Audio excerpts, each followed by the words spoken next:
All right, welcome everyone to the Solana Validator Educational Workshop. Today we're going to be talking about setting up a backup validator for failover or emergency use cases. Let's get into some details here. So the agenda is first to talk about what the backup validator does for you, reasons why you might want it. We're going to talk a little bit about how the process works. And then hopefully do a demo of transitioning from one validator to the backup and then back to the primary. This will be an actual voting validator on testnet, so hopefully it'll be a good demo of a real world use case. Any questions or comments or anything, I'll watch the chat, and you can also feel free to interrupt me. Okay, so first of all, what is a backup validator? The idea here is, as an operator, you're running two independent validators. One primary validator, quote unquote primary, is the voting validator. And then you have a second validator that's not voting. So the only additional cost there will be the hardware cost. You won't incur any voting costs there. But the nice thing about this setup is that for any reason, if you need to transition from your primary for outage or anything else, you can switch over to the backup. There's one caveat here, which is that it is possible to accidentally double vote if you mistakenly use the same identity on both validators. So you just need to be aware of that case and make sure you don't do it. I'll walk through that a bit when we get into the details. So some reasons for a backup validator that I kind of alluded to already. If there's any incidents of hardware failure or of a data center outage, any sort of catastrophic issue where your validator goes offline, ideally that's not affecting your backup validator. So if you have, let's say, a validator in data center A with this provider, you might have your backup in another data center with another provider to mitigate any risk from, network failure, hardware failure, complete outage from a data center. Like, all these things have happened in the past, and it's good to have some insurance against. Another nice feature here is during a software upgrade, you can do an upgrade with no downtime, right? If you have your backup validator, you simply transition the voting to the backup, upgrade your primary, and then you could transition back to the primary. And sort of a corollary of this is the time to recovery is minimized. That's one thing that we're really trying to emphasize and provide more resources for operators this coming half and year, is to give people more and more ways to minimize their downtime and become a better, more responsive operator. Yeah, so there's many bare metal providers. I don't want to give specific names, but the foundation does operate a server program, which I'll link to in the notes. So that is some of the options. There are others as well. Let me put this in the chat. Right. The Solana Foundation operates a server program where we've partnered with, or I shouldn't say partnered, we have certain data center providers that have essentially provided month-to-month contracts for servers in bare metal data centers, and you can very easily get access to those in a couple of days return time. There are other competitors outside of the server program as well. I think if you're curious and you want to see others, I would just go to Discord and ask in MB validators or testnet validators what people are using. Another thing that you can do to find out data centers is validators.app. It's a website that tracks Solana validators.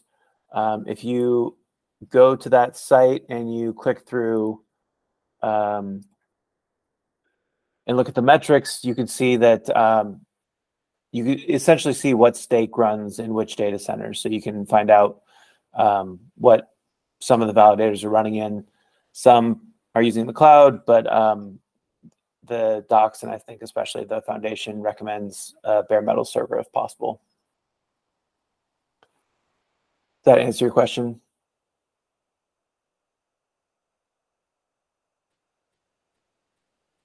So, okay. Yeah, so back to the reasons for running a validator. If it goes offline, hardware failures and software upgrades, all good use cases for having your backup.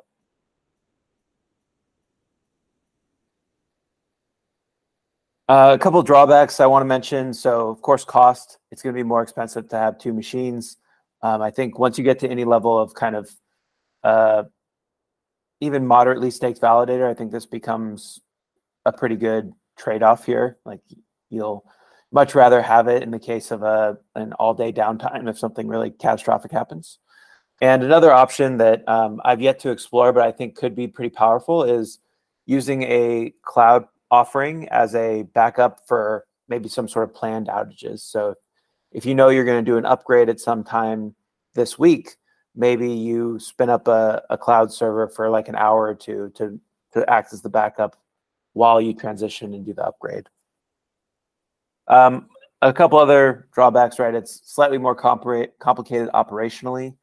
You'll have to, manage two servers, and there is a risk of voting from two different validators, which will get you locked out. So all potential issues, but I think the risks are definitely not as, they don't outweigh the benefits. So I would definitely recommend doing this if you have a mainnet validator that you'd like to support. A couple of resources I want to mention and plug here before we get into the details. So in the docs on docs.solana.com, there is a setup that uses an etcd cluster. So essentially requires 3 machines. I don't know of any validators that are running this, but this is kind of the thing that's currently in the docs. I'm going to be working on a setup in the docs that is simpler, that doesn't use the 3-machine setup, but just for people who are interested, it's there. Michael Vines, who's one of the core engineers at Solana Labs, proposed a simpler way to do it with just 2 machines, and that's here in this validator identity transition demo. And then finally, Blake from Pumpkin Pool, he's a validator in the community. He made another demo for transitioning your validator that maybe is just a little bit more approachable. It also includes a video. So I'll be basing most of what I do off of that. Just open that up here. So this is the write-up he did and the video that he created. He actually demoed this during a validator community call back in February.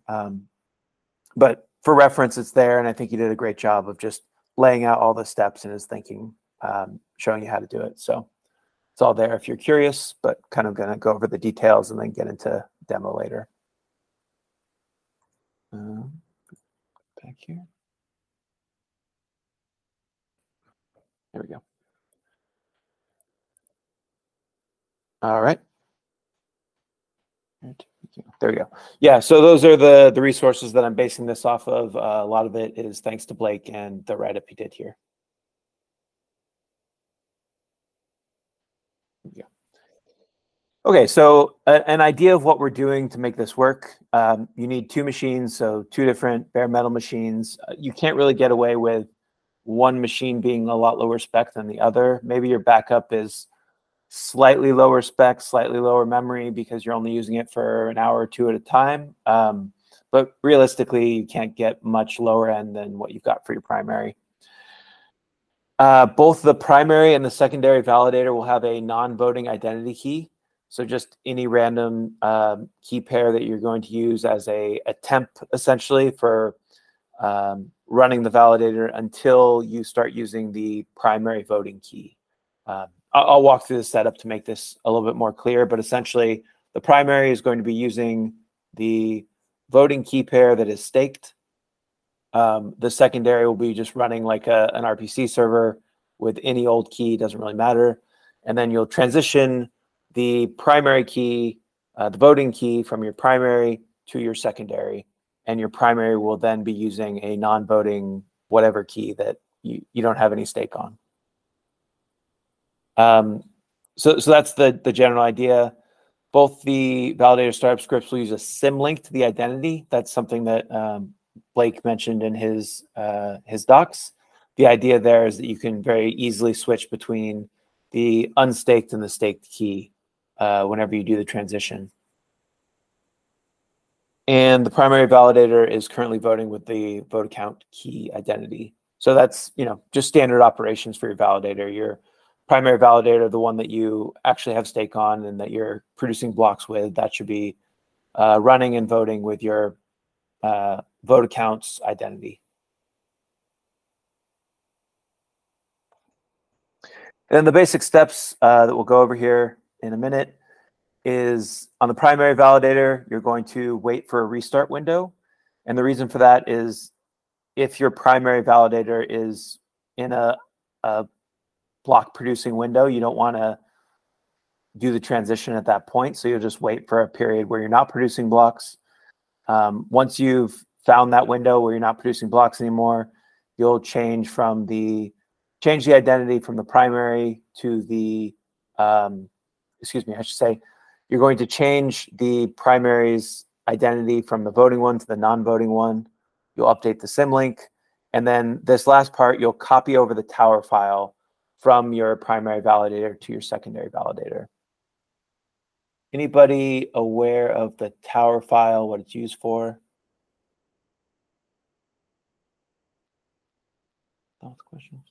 So this tower file is essentially the state of your validator's consensus operations. If you don't copy that tower file over, you could essentially be violating what's called a lockout period. So if you've voted on a fork, you can't immediately go and vote on another block if you're locked out. So this copying over is pretty essential. You want to make sure that copy happens successfully. Otherwise, the transition could lead into some pretty bad states for your validator. Then on your secondary validator, once you've done all this on your primary, you've verified that your primary is running the non-voting key. The secondary then just assumes the voting identity. So you change the identity to the voting key pair, and then you change the symlink also to point to the voting key pair. When you do that change, you want to make sure that the tower file that you copied over is present. So a very key point here, this tower file must be copied over in order for the whole setup to work. Any questions on that?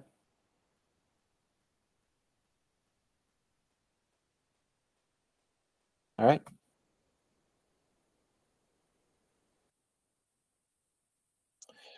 Okay, so let's demo this. So I've been interrupted a bunch this morning, so I'm kind of in a sort of going to be a very live demo. So hopefully that's all right with people. I'm going to open this up locally, and then we can walk through it. Let me get this out of full screen.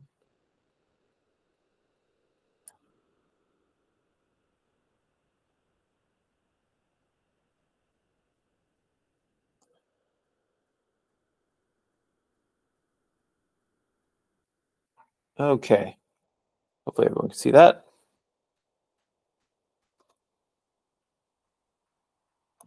Okay, so I SSH to P1. This is my primary validator. And if we do, oops. We grep for Solana, you can see that it is here and running. We can run monitor. I'll just cat this file so we can see it. I'm going to run this Solana Validator monitor command to see what the validator is doing. So Solana Validator -L is the path to my ledger. So I'm specifying that my ledger is at mount/ledger. And then I'm going to run the monitor command to essentially see what my validator is doing, if it's on the tip of the network, if it's what keys it's using, etc. So I can see that my validators process these slots. This is the identity key, and this is the Genesis hash. All looks good. If we look at Solana validators,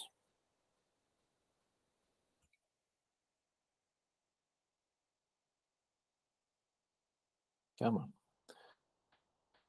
make this bigger. Hard to see here, but this is my validator, and you can see it's on 1.16.2. We want to upgrade it to use 1.16.4 because that's the latest recommended version. If I do Solana -- version, you can see I've already upgraded my CLI locally. So all I need to do now is turn the validator off and start it back up again. But I want to do that while minimizing downtime. So what I'm going to do is transition to the backup validator. And let's check that over here. Oops.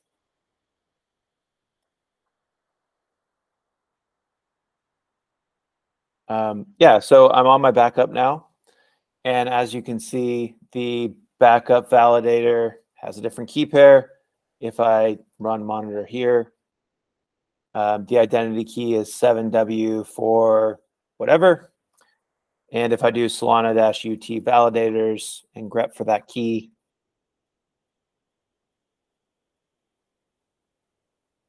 right, I don't get any results. So this is not a voting key pair. It's just a key pair that I generated to run this validator. Again, this is not voting. But let's see.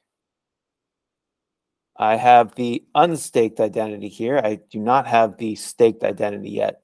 So my first step is going to be to copy over the staked identity to the backup validator so I can use that stake identity when I transition. So let's do that now. Sorry, I've got to exit back and forth here.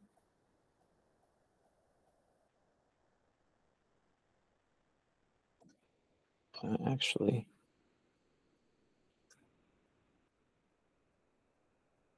I think, there we go. So I'm going to SCP this thing over. It's at home sol staked identity to this IP -home sol staked identity.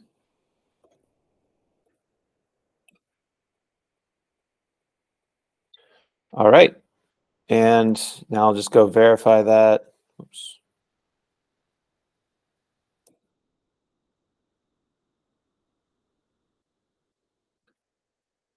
Okay, I have the staked identity here. Just want to make sure the permissions are right. They are not. So let me fix that.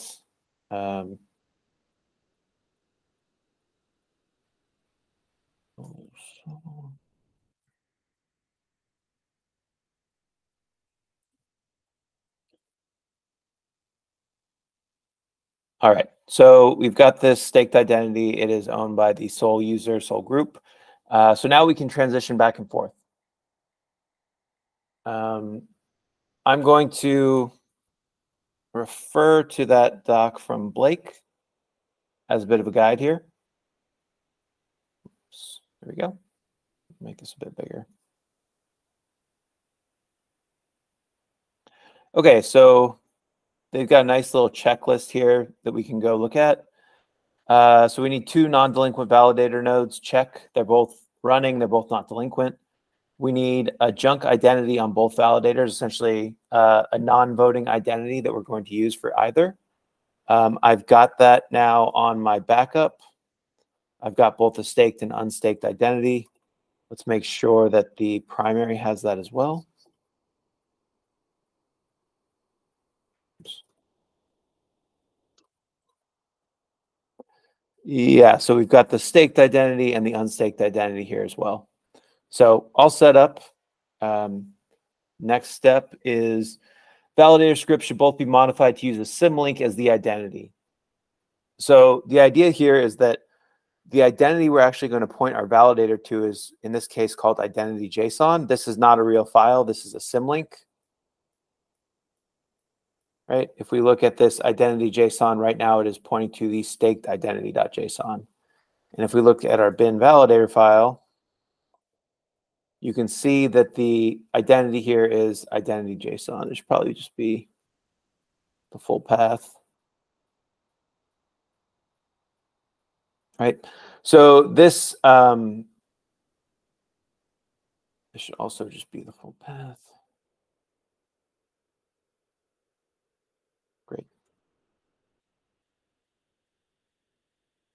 Bootcamp keeper. Yeah. So this again is not a real file. It is a symlink. This symlink currently points to the staked identity, which makes sense because this is currently our block producing voting validator. But when we make the transition, this will then point to something else. So we'll point to our unstaked identity.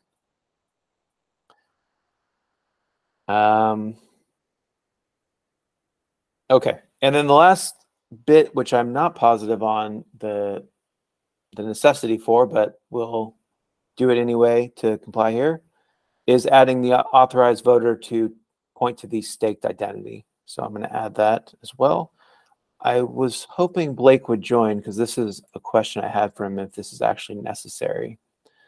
This shouldn't really cause any issues because when you switch to a non-staked identity, you won't be a voting validator anymore. So it shouldn't really matter. But yeah, for, I guess, completeness here, the authorized voter is going to be pointing directly at the staked identity, not to the symlink. So I'll add that here. I'll also add that to our backup.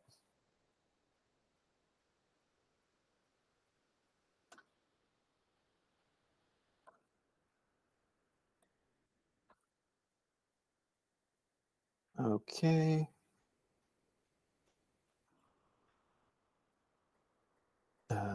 Just copy this over.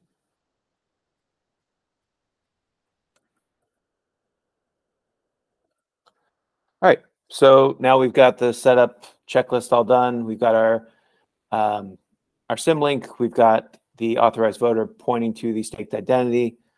Everything should be good. We already went through the basic idea of what we're doing. We've got these unstaked identities. We're going to transition from the staked to the staked identity on the primary and the opposite on the backup. We've got the symbolic links set up, I think both on the, yep, both here in the primary.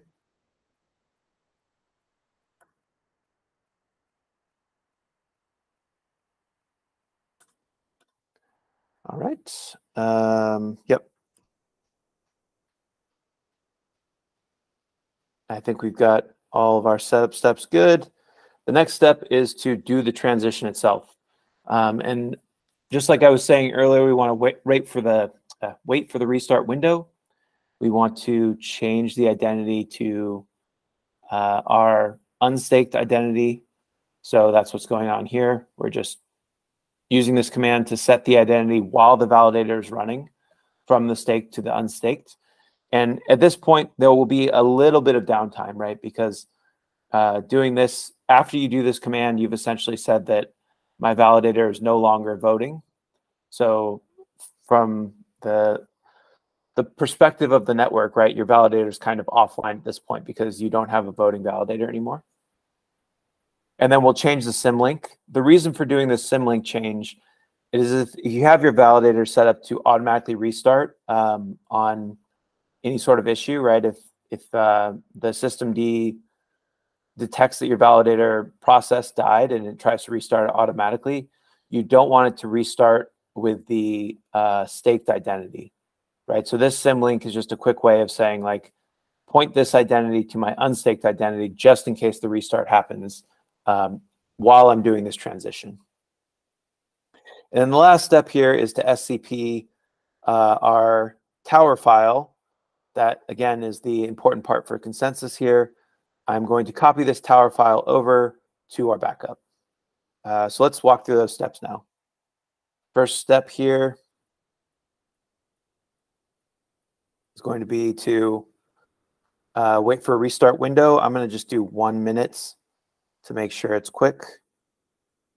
For a real setup, you might want to do longer than a minute, a couple minutes at least.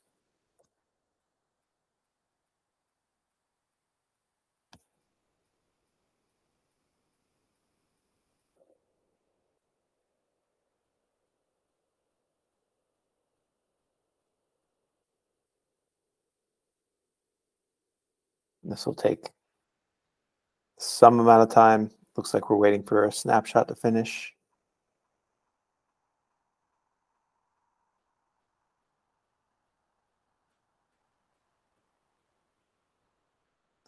Notice that this is wait for restart window. There's also wait for exit, which actually stops the validator.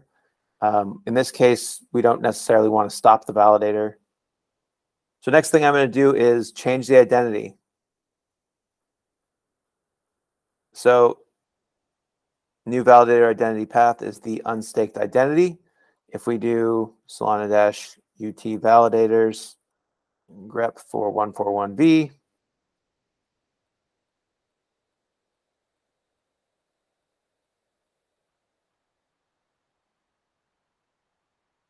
you can see here that this is starting to fall behind. Let's look again. Yeah, 32 behind and counting. Right, so at this point, our validator is essentially offline. Even though it is still processing blocks, it's still keeping up with the network. This identity key pair is no longer online. Next step is going to be to symlink to our unstaked identity, just so we don't have any accidents if we automatically restart. And finally, we're going to SCP the tower over. Now, this part, I just want to make sure I've got the right IP. Let me find that here. Yep, this is my backup IP address here. So I'm going to SCP, let me do this as the root. I have this set up correctly. I'm going to SCP the tower file from the ledger. Right. So the tower file is called tower1_9- your identity key pair. And I'm going to SCP it to my backup to mount. This is whatever your ledger path is, right? So I think on my backup, unfortunately, it's data ledger. It's a different path. All right, copying that over. That's all done. Now let's go to the backup. Oops. Verify it's there. Actually, let me verify here.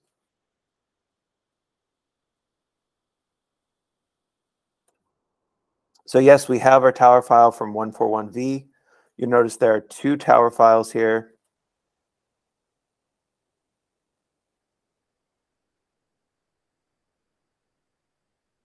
Right, whoops.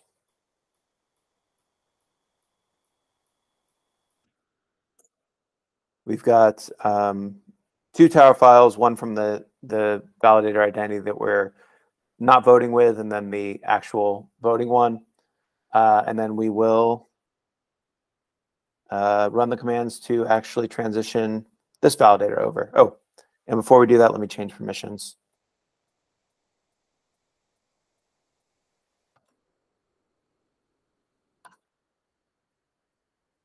All right. Now, next thing we need to do is just set the identity for the new one. And again, this is going to be data ledger in this validator. We're going to be using the staked identity, and we're going to update this symlink. Oops. So now you can see that we're behind, and this is going to be catching up, right? So we're 547 slots behind, doing catch up. The thing that I'm not entirely sure on is we took a little while to transition from primary to backup. I don't know what's happening in the validator when this transition happens, because theoretically this validator is also up to date. Yeah, there we go. Yeah, I think it's just a monitoring issue. So now we went from 600 slots behind to processed, right? Because we never were actually behind. We just transition the identity. So if we look in Solana-UT validators, you can see now 141V is delinquent, but it should be not delinquent pretty soon.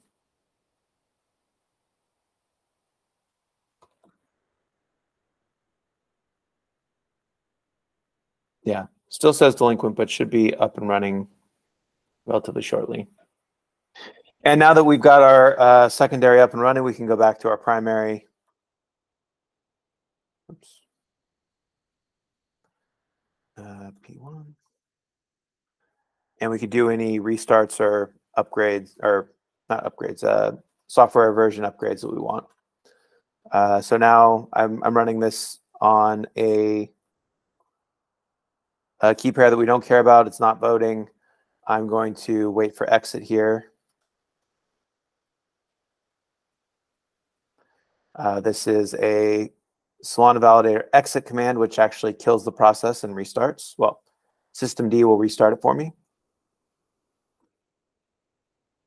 And whenever this finishes, the validator will exit. It will start back up again, and then we'll have a updated validator that's on 1.16.4. And then we can transition back, just do the same thing, but in reverse to have this validator then running as our primary.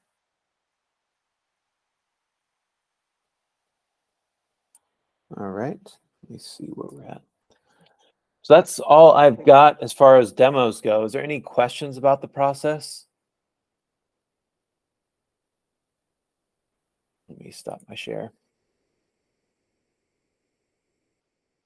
Again, a big shout out to Blake at Pumpkin Pool, who made the docs and I think made it pretty digestible.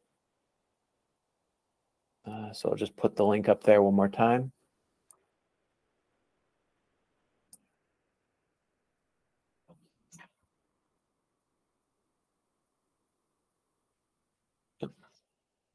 Yeah, so if you have, if you kind of want to run through it yourself, highly suggest checking out his docs. Basically the same things I went through. But if you have any other questions or thoughts about it or experiences that you want to share, that would be helpful. Otherwise, we can end it now.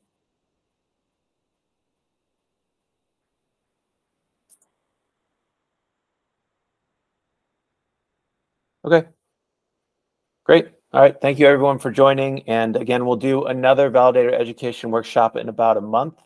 I'll start announcing it pretty soon, but thank you all. If you have suggestions for topics or if anyone wants to lead one, please let me know. Yeah, I'm trying to keep this on a monthly cadence. So if there's anything you're curious about, anything you want more information on, anything you think people ask questions about a lot in Discord that you know, but you would like to have some content built for, let me know. Otherwise, see you all next month. Thank you.